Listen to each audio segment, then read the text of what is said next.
The world held its breath after the death of Ismail Haniyeh, the leader of Hamas, who was killed in Tehran last week. The question on everyone's mind: who would take over? The answer came swiftly.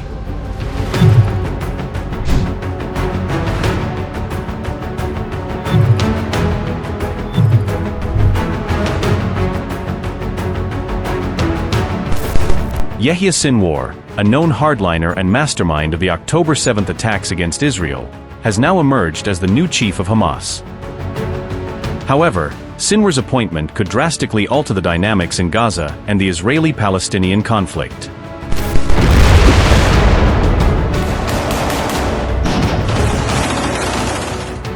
Where there was hope for a ceasefire deal before, Sinwar's new position casts a shadow over the future of the talks. So what makes Sinwar more dangerous than Haniyeh? How will his leadership impact ceasefire negotiations and the fate of Israeli hostages? In this episode of HT in Depth, we'll dive into the life of Yahya Sinwar and the impact his leadership will have on the Middle East.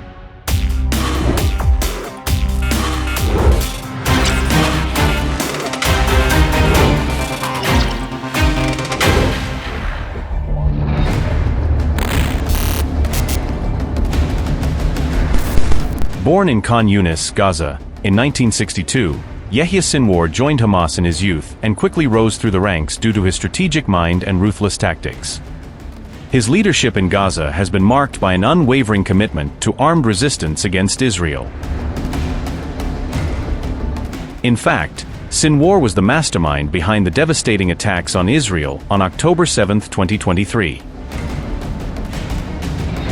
This brutal assault, which resulted in the deaths of around 1,200 people and the kidnapping of over 240 individuals, showcased Sinwar's militant approach. Alongside Hamas military leader Mohammed Deif, Sinwar crafted this attack, demonstrating his ability to orchestrate large-scale violence. Sinwar's appointment marks a significant shift for Hamas. Under Ismail Haniyeh, Hamas maintained a dual focus on governance and resistance. Sinwar, however, emphasizes armed struggle over political engagement. This shift is likely to escalate tensions with Israel and complicate future peace efforts. Yahya Sinwar is a Palestinian leader who was born in 1962, and he's one of the co-founders of Hamas. He has led Hamas several times, and he has been the chairman of Hamas for long, since 2017, when this group was found. So he's a commander in the field, and he's a very strong man.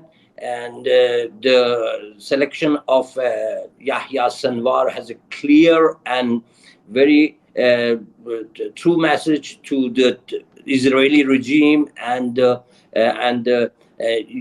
West, that when they want to put out one of the political leaders. So by Sinwar, it will be both practical and would be very much hard to work, because he's a field commander and he is leading the Hamas fighters. So this has many kinds of messages that it may be also in. You can observe it in this view, that getting to a ceasefire would be much easier with Ismail Haniyeh than Yahya Sinwar. So Israel must know that by assassinating the leaders of Hamas, it's not going to get any advantage. Yahya Sinwar is also known for his strong alignment with Iran, further entrenching Hamas in the regional power struggles of the Middle East.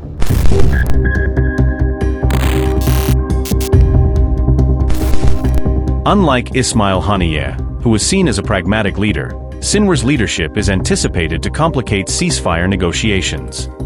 His elusive nature and erratic communication with political officials make it nearly impossible for mediators to engage with him. Sinwar has resisted calls for a ceasefire, betting the continued Palestinian civilian casualties will garner international sympathy and pressure on Israel. According to the Wall Street Journal, Sinwar's message to Hamas officials mediating with Qatar and Egyptian officials was, and I quote, "We have the Israelis right where we want them." In fact, his ideology has also caused a rift within Hamas. Sinwar's hardline approach clashes with the more politically inclined leaders like Haniyeh, who pushed for a ceasefire to alleviate Gaza's humanitarian crisis. There was personal rivalry between Yahya Sinwar and Ismail Haniyeh. There were also, most probably, personality differences, as everyone who knew them agreed that Yahya Sinwar is an extremely cruel individual. There were also differences in the organizational roles that they played. Could you say that Yahya Sinwar was a mafia hitman and Ismail Haniyeh was the mafia boss? But in essence, as far as their beliefs, I do not believe there's any difference at all. Ismail Haniyeh was not a moderate, contrary to the reports that were coming out in the West. He was not a moderate in any way. Both of them are firm believers in the mission statement of Hamas, which is eliminating Israel and killing the Jews in Israel and worldwide. My personal opinion is that a deal for the hostages was never a realistic possibility, since the Hamas had a primary objective of remaining in power after the war in Gaza, and this was and eventually regrouping and attacking Israel once again, doing October 7th again and again, as their leadership had stated to the international media. This was something that Israel could never allow, and Israel's primary objective was eliminating Hamas, beyond releasing the hostages, was eliminating Hamas as the effective ruler of Gaza and eliminating all its military capabilities. So personally, given this basic conflict between the imperative to allow Hamas to remain in power and the imperative to eliminate Hamas as a ruler of Gaza, I personally do not think that a deal ever was realistic. Remember, the ongoing conflict has ravaged Gaza, reducing much of it to rubble. Over 39,000 Palestinians, mostly civilians, have been killed. This humanitarian crisis is deepening, and Sinwar's leadership provides little hope for relief. However, Sinwar's leadership merges Hamas's political and military wings, presenting a unified yet aggressively militant front. This fusion is likely to extend the conflict, plunging the region into deeper turmoil.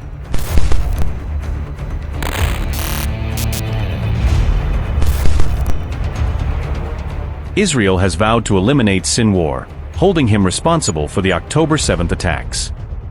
Israeli officials are determined to hunt him down, yet his exact whereabouts remain a mystery.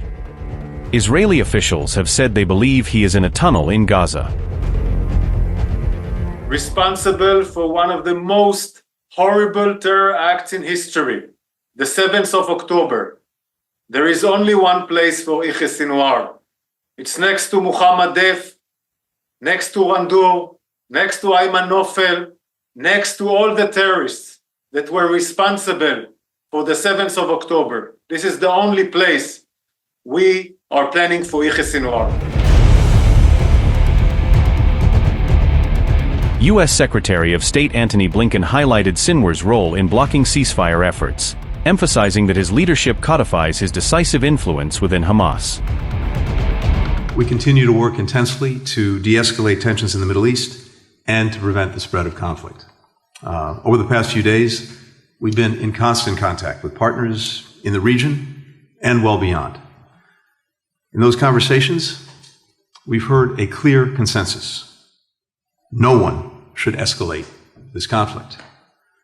We've been engaged in intense diplomacy with allies and partners, communicating that message directly to Iran. We communicated that message directly to Israel. It's urgent that everyone in the region take stock of the situation, understand the risk of miscalculation, and make decisions that will calm tensions, not exacerbate them. Yahya Sinwar's leadership of Hamas marks a troubling turn. His militant approach, strong ties with Iran, and resistance to ceasefire negotiations may well lead to the escalation of the ongoing conflict. Yahya Sinwar's rise as the leader of Hamas heralds a more violent and uncompromising phase for the group. What does this mean for Gaza, the ceasefire, and the hostages? How will Israel respond to this new threat? The future remains uncertain, and the world watches with bated breath.